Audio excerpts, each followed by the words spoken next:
Olá, pessoal! Espero que essa gravação encontre vocês bem.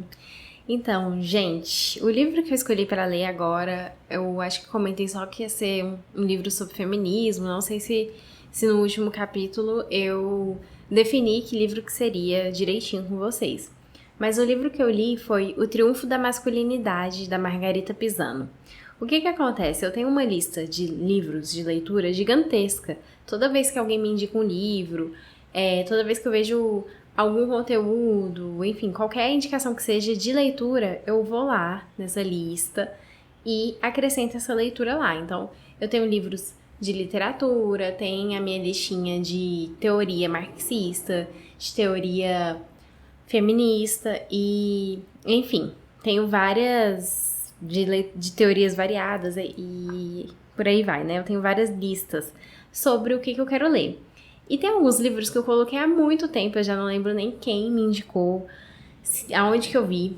E esse livro, da Margarita Pisano, é um exemplo disso. Eu coloquei há muito tempo, mas eu sabia que ele tinha online na internet. E aí eu falei, cara, eu vou ler esse livro agora. Não me lembro sobre o que era. Só que à medida que eu fui lendo o livro, eu percebi que eu já tinha lido ele na época da graduação. Então ele é um livro que em algumas partes eu já sabia do que ele falava, então ele não foi um livro que, nossa, revolucionou a minha perspectiva. Pelo contrário, eu achei que dessa vez, na verdade, eu tenho um ponto de vista provavelmente diferente do que eu tive quando eu li pela primeira vez. A Margarita Pisano provavelmente é uma feminista radical lésbica. Ela não...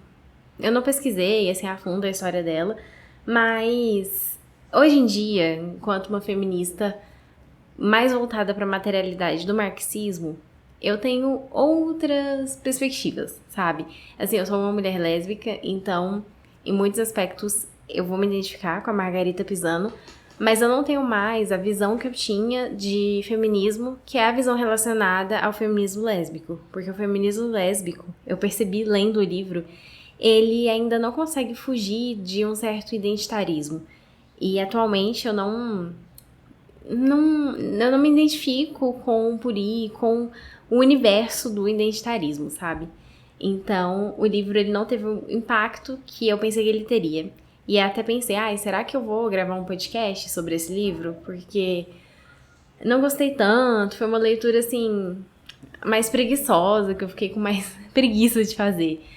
Gostei de algumas partes, eu vou falar sobre coisas interessantes aqui, mas eu vou trazer muito da minha própria bagagem, não só do que a Margarita Pisano fala. E aí eu pensei, não sei se eu vou falar sobre o livro. Mas aí, no final das contas eu pensei, quer saber?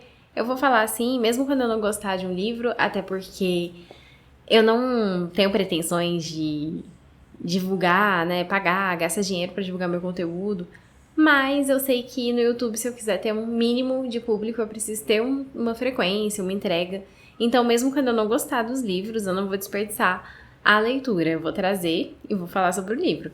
E assim, eu tô falando, não gostar, mas não é que eu não gostei do livro. Ele só não foi tão marcante pra mim quanto os outros livros que eu li nos últimos dias, né? Por exemplo, o livro da Ellen Wood, o livro do Frantz Fanon, foram leituras que me pegaram mais, me impactaram mais, porque são assuntos que eu ainda estou navegando no universo da descoberta.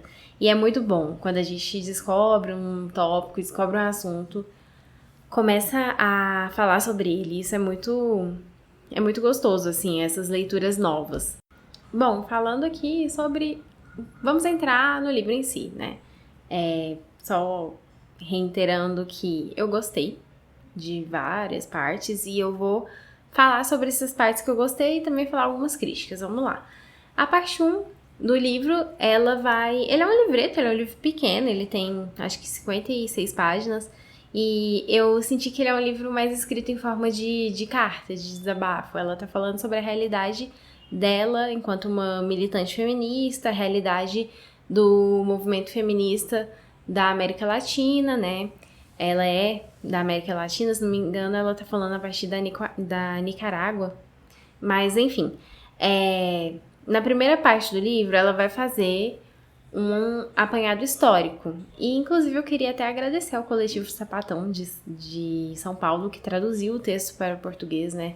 Acho que Eu sempre fico pensando que os textos como esses, que não são publicados, né, dessas insurgências, dessas pequenas pessoas no sentido de pessoas que não conseguem chegar à fama, né, porque a gente sabe que até no mundo acadêmico, não é qualquer um que consegue publicar e vender seus livros. Muitas vezes são os pensamentos que mais se encaixam ali no pensamento hegemônico que conseguem vender e tudo mais. Então, acho muito importante que esses textos sejam traduzidos, porque senão eles poderiam cair no esquecimento, se não fossem. Então, muito obrigada aí ao pessoal do Coletivo Sapatão. Bom, nessa parte a autora começa o texto falando da impressão, da imprecisão, na verdade, de se datar o começo da opressão feminina. É muito difícil falar em qual sociedade, em que momento que as mulheres começaram a ser oprimidas, a serem enxergadas como esse segundo sexo, como esse outro, né, que para a perspectiva masculina é um outro abaixo. É muito difícil datar quando que isso aconteceu, porque isso é perceptível em várias sociedades. E é isso, o fato de ser impreciso, né, essa opressão, ela acaba se vendendo como ahistórico. E aí, como a gente viu no texto da Ellen Wood, tudo que se vende como ahistórico se vende como natural. Então, a imprecisão de se datar quando que as mulheres começaram a ser oprimidas, né, pelos homens, faz com que a gente tenha essa sensação de que a opressão, o local que a mulher está, enquanto uma categoria oprimida, é natural. E é muito interessante perceber isso, né? Ela fala que nós transitamos no tempo, no esquecimento sadomasoquista que sustenta a submissão de amar e admirar a quem nos submete. E isso é uma característica muito importante do feminismo lésbico, né? Mostrar que é muito difícil para as mulheres essa dualidade de amar aquele que nos submete. É quase que um complexo de Estocolmo, assim. Tem um livro, inclusive, que chama Amar para Sobreviver, que fala sobre isso. Bom, e aí ela vai falar que os homens, em um dado momento da história impreciso, capturam a capacidade de pensar. E vai situar esse homem como um homem branco, e eu acho muito importante dizer que realmente isso é muito específico, né? O homem do norte global. Eles capturam o ato de pensar, a racionalidade para si, e colocam todos os outros povos e as mulheres, de modo geral, como incapazes de pensar.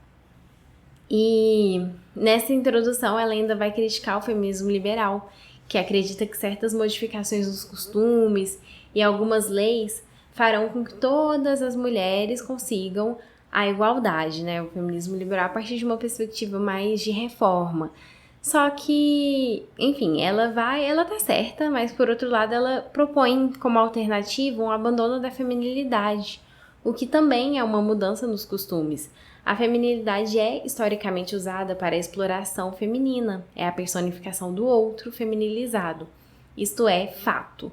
Mas propor que as mulheres abandonem sistematicamente a feminilidade é propor uma mudança a nível de costumes. Então, ela critica as feministas liberais por proporem modificações a níveis de costume e a níveis de legislação e tudo mais, mas nós, que somos feministas que não são liberais, também propomos mudanças a níveis de costume. Na verdade,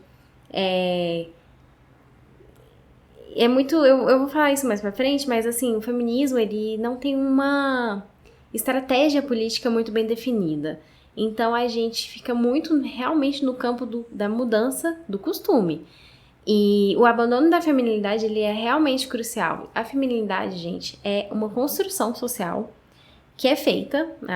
Nenhuma mulher ela é intrinsecamente feminina no sentido de ter uma personalidade dócil, de ter uma personalidade maternal, mas ao mesmo tempo irracional, histérica, enfim, toda essa construção do que supostamente é o feminino é o que ela vai chamar aqui de feminilidade. E a partir disso, a feminilidade vai se transformar numa espécie de personalidade que as mulheres vão adquirindo ao longo da vida, que elas aprendem a adquirir ao longo da vida. E realmente, abandonar a feminilidade, abandonar essa crença de que nós temos uma personalidade inata, que é boa, dócil, maternal, que tá aqui para servir os homens, para acalentar os homens, mas em alguns casos essa personalidade ela é devassa, ela tá aqui para servir os homens sexualmente. Em outros casos essa personalidade feminina é histérica, né, da mulher que se desvia, da mulher louca. Mas enfim, de qualquer forma, é colocado num campo de uma irracionalidade, né, de uma mulher sentimental, seja para um bem ou para um mal, é uma mulher sentimental. E abandonar a feminilidade, perceber que essa feminilidade é algo que nos é imposto, que não é a nossa essência, que nós não somos essencialmente femininas, é crucial. Mas existem também uma série de questões que precisam ser mudadas. Abandonar a feminilidade por si só não pode ser o nosso projeto político enquanto feministas, porque ela não vai fazer com que os homens parem os crimes de violência contra as mulheres, por exemplo, ou que as mulheres sofram, ou que as mulheres parem de sofrer as consequências capitalistas e imperialistas dos homens do norte global. O abandono da feminilidade não vai fazer com que mulheres deixem de apanhar de seus maridos, de que mulheres deixem de ser mortas em crimes de feminicídio, de que meninas deixem de ser abusadas. Então, eu entendo que a feminilidade é extremamente importante a gente debater esse assunto, mas ainda assim tá dentro do campo da mudança cultural, entende? Então essa é a crítica que eu faço a ela. É interessante, sim, é importantíssimo, mas ainda assim é uma mudança a nível cultural. E eu sinto muita agonia, porque ela não situa a hora nenhuma as mulheres dentro do capitalismo, dentro do imperialismo, dentro das condições de mulheres do sul, mulheres do norte e dentro da história. Então ela fala de uma maneira muito vaga nesse sentido, que eu também não gostei assim, né? Bom, vou aqui ler uma citação dela que ela fala aqui: ao abandonar a feminilidade como construção simbólica, como conceitos de valores, como modos de se comportar e costumes, abandonamos também o modelo que temos servido tão fielmente e temos instalado em nossas memórias corporais, a tal ponto que acreditamos que essa é a nossa identidade e que, ao mesmo tempo, temos confrontado como símbolo de rebeldia ante a masculinidade. Outra citação é que, a partir disso, avançamos para a possibilidade de estabelecer um diálogo horizontal com a masculinidade de um lugar criado externamente a ela, libertando-nos dos nostálgicos desejos de pertencer, de permanecer em uma cultura que, por mais que queiramos ler como nossa, segue-nos sendo alheia. Isso que eu achei interessante, gente, eu concordo plenamente com essa parte. É preciso se libertar dos mitos da masculinidade para que a gente possa entender e buscar significado no feminismo. Um feminismo dentro da masculinidade é um feminismo que não rompe com o que os homens dizem ser as mulheres. Então, realmente, eu acho que é o primeiro passo mesmo, é a gente conseguir fazer uma política feminista que rompa com a masculinidade, que a gente consiga pensar por si só, que a gente consiga entender o que é ser mulher para além dos homens, para além do que os homens dizem sobre o que é ser mulher. E, a partir disso, perceber o nosso papel no mundo, perceber como que nós somos oprimidas. E aí ela termina esse tópico falando sobre a consanguinidade, dizendo, né, que a família foi muito importante para a imposição feminina, para a dominação feminina. Porque a família é o núcleo onde as mulheres vão sistematicamente treinar umas às outras a serem mulheres. Então, a mãe ensinando a filha a ser feminina e a seguir todo o papel social imposto do que deve ser mulher. E aí essa filha cresce e ensina para suas filhas, e ensina para os seus filhos como serem meninos, como serem homens, que, enfim, é engraçado isso, né? Porque nós somos as vítimas, mas nós somos as principais reprodutoras desse sistema, no sentido de que a nós é dado o encargo, o fardo de ensinar as gerações a como se portar no mundo e dentro da lógica patriarcal, né? Então, realmente é muito sádico a forma como a sociedade age com as mulheres e a forma como as mulheres estão presas dentro do patriarcado e são obrigadas, inclusive, a reproduzi-lo. E aí vamos para a parte 2 do livro. Essa parte eu lembrei daquela frase do João Carvalho: o capitalismo falhou, falha e falhará, né? Porque essa parte é realmente um relato, assim, de alma dela cansada e triste com o movimento feminista. Então eu pensei na frase: o feminismo falhou, falha e falhará. Mas, brincadeiras à parte, ela se questiona por que o feminismo sofreu um refluxo tão grande atualmente. E eu concordo muito com isso. Eu percebo que o feminismo ele sofreu um refluxo gigantesco. A forma como as mulheres hoje em dia naturalizam a violência contra as mulheres, a objetificação dos corpos femininos, a forma como as mulheres naturalizam a busca incessante pela beleza através de procedimentos estéticos e cirúrgicos que levam à morte de diversas mulheres. A forma como o movimento liberal fez com que as mulheres fossem extremamente sexualizadas. Hoje em dia, a prostituição, ela é uma das fontes de renda de muitas mulheres, assim. OnlyFans, eu não sei os sites, mas eu sei que tem muitas formas de se prostituir hoje em dia, virtualmente, e isso é muito naturalizado, e é até difícil falar sobre esse assunto, porque quando a gente fala sobre esse assunto, nós somos jogadas na caixinha de conservadoras, né? Nós somos colocadas enquanto conservadores. Então, é muito triste ver que as pautas que são realmente importantes para as mulheres, como a pauta do fim da violência masculina, que pra mim é a pauta mais importante. Eu acho que a pauta mais importante para o feminismo devia ser falar sobre violência sexual, falar sobre casamento infantil, falar sobre pedofilia, falar sobre estupro marital, falar sobre feminicídio, sobre lesbocídio, sobre, enfim, sobre essa violência que nós somos vítimas, que nos mata. Eu acho que isso é a principal pauta que nós temos dentro do feminismo, a nossa vida. Então, eu concordo plenamente que o movimento feminismo sofreu um refluxo muito grande. As mulheres não conseguiram pensar fora dos limites da masculinidade, de modo que elas se identificam com essa essência que nos é imposta. Então, a mulher, ela quer votar, ela quer ser forte, ela quer ser independente, ela quer construir casas, ser esportista, entre outras coisas, mas ela quer ter tudo isso dentro dos limites da feminilidade. Ela quer ser esportista, mas ela quer pegar o dinheiro que ela ganha no esporte para colocar um silicone, para fazer procedimentos estéticos experimentais, para gastar o seu tempo livre maternando homens, maternando crianças.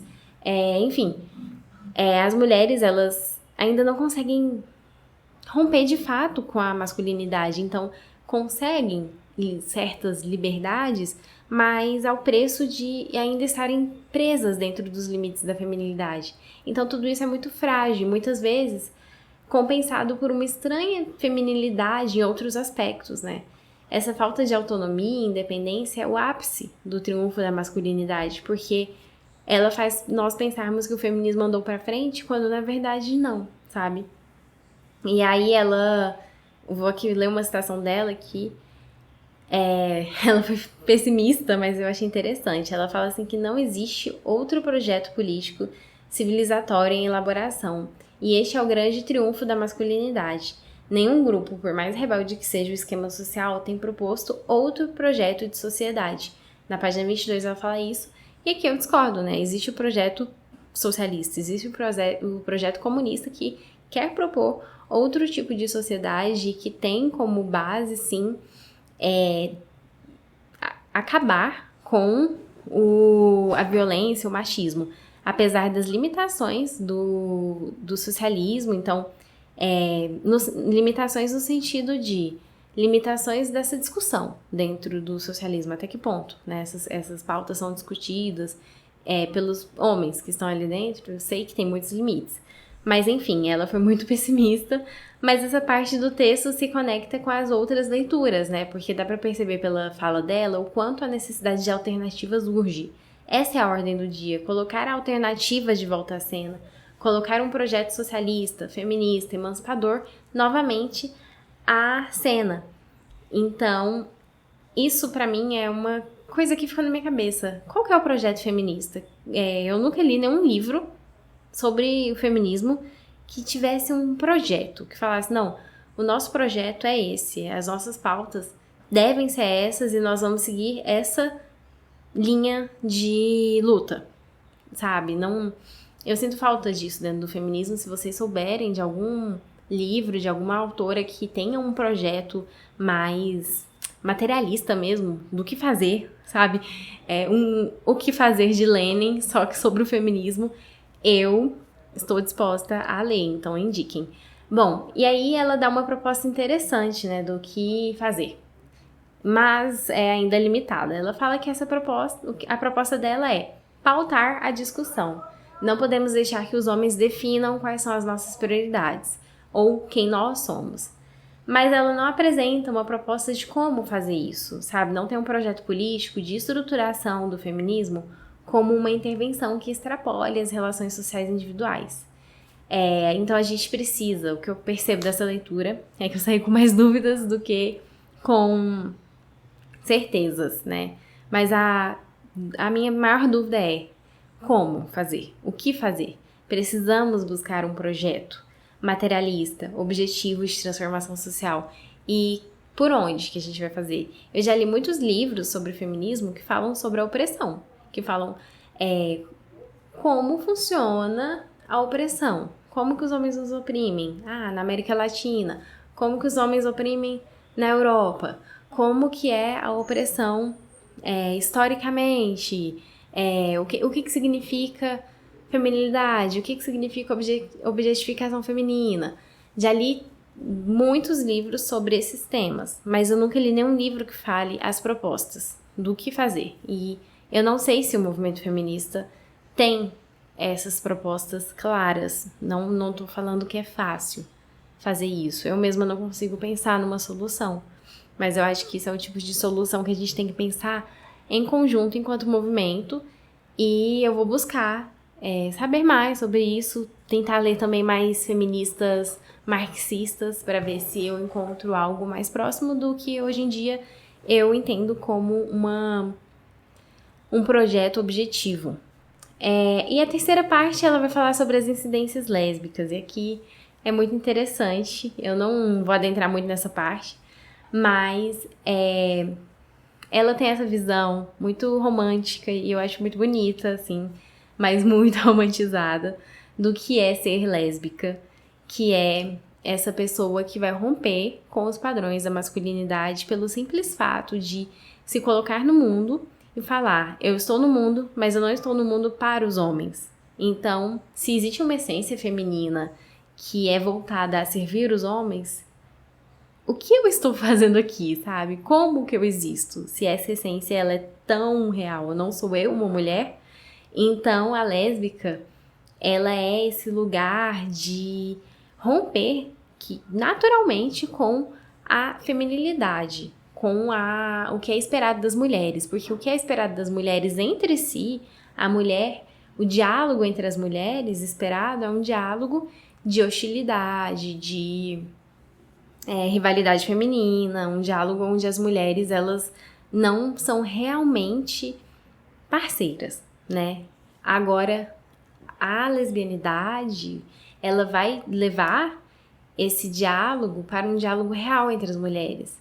Nós somos marcadas por uma distância, uma rivalidade no masculino, e quando a gente rompe com isso e se apaixona por mulheres, não só no sentido romântico, porque mulheres lésbicas, elas têm um olhar diferente para todas as mulheres. A gente consegue olhar para as mulheres como seres pensantes, como seres humanos. São as mulheres que nos interessam, de modo geral, sejam elas nossas amigas, nossas familiares ou nossas amantes.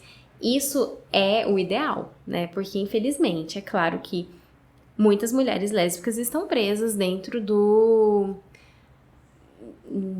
da heterossexualidade compulsória. Então, elas não conseguem romper com os padrões da heteronormatividade, como dizem. Elas não conseguem... elas desejam mulheres, mas elas não conseguem ver as mulheres dessa forma. Então, elas vão acabar objetificando as mulheres, vendo outras mulheres como um objeto. Existem, né, essas lésbicas, inclusive, por causa dessa falta de visão política da coisa. E é isso, ela vai terminar o texto falando, né, da lésbica como esse lugar de afeto e possibilidade de emancipação. E o feminismo lésbico, tá aqui uma curiosidade, acredita que todas as mulheres seriam capazes de ser lésbicas. Então, é uma saída. Seja lésbica, essa é a saída. O que acaba caindo no identitarismo, né, gente? Hoje em dia, eu sei que não... Tem mulheres que vão se apaixonar por homens e tá tudo bem. E eu também não acho que o certo seja nos fecharmos em caixas, cada um com o seu grupo, e não pensarmos em nós como uma sociedade como um todo. Então, hoje eu não tenho essa perspectiva. Eu já tive, assim, quando eu era mais nova, quando eu comecei a ter essas leituras, mas hoje eu percebo que não é por aí, sabe? Então, é isso. Eu gostei do livro, mas tem vários pontos de análise que precisam ser discutidos. Tem muitas questões que precisam ser pensadas ainda no movimento feminista. Ele é um movimento muito jovem, historicamente, então a gente ainda tem muito chão para percorrer. A gente conseguiu, sim, várias conquistas. Nós conseguimos várias conquistas. Mas é uma luta que está só começando, porque o movimento feminista sofre muitos refluxos. O liberalismo está aí para puxar o feminismo para um local de refluxo. Os próprios movimentos identitários também acabam puxando o feminismo para um local de refluxo a partir do momento em que a feminilidade ela é resgatada como algo positivo, sendo que os papéis sociais não são positivos, os papéis sociais são impostos, né, para as mulheres, para os homens também. Então, a gente tem muito o que trabalhar mesmo dentro do feminismo, temos muito o que trabalhar dentro das lutas sociais, né. Então, esse livro é interessante. Indico? Acho que sim, porque é uma leitura que vai ser interessante por ser rápida e por ser uma temática que talvez pra quem for ouvir não é uma temática que vocês estão acostumados, né? Bom, é isso. As próximas leituras, a próxima leitura, assim, depois dessa eu já baixei o PDF, já vou começar a ler, vai ser sobre a questão judaica do Karl Marx. Nada a ver, né? Mas eu queria muito ler um livro do Marx. Eu li o Capital volume 1, ou livro 1. E foi incrível, gostei muito. Mas eu fiquei um pouco traumatizada, assim, do quão grande, do quão demandou esforço mental, né, pra ler. E aí eu fiquei assim, eu não quero ler Marx ainda. Mas agora eu vou voltar pra esse livro pequenininho, né, de um Marx ali mais jovem. E eu vou fazer essa leitura e depois eu vou falar com vocês o que eu achei deste livro, que vai ser um desafio imenso para mim, porque não é um livro... Marx não é uma temática fácil de falar em um podcast de meia hora, mas eu tenho certeza que vai ser interessante. E é isso, até a próxima.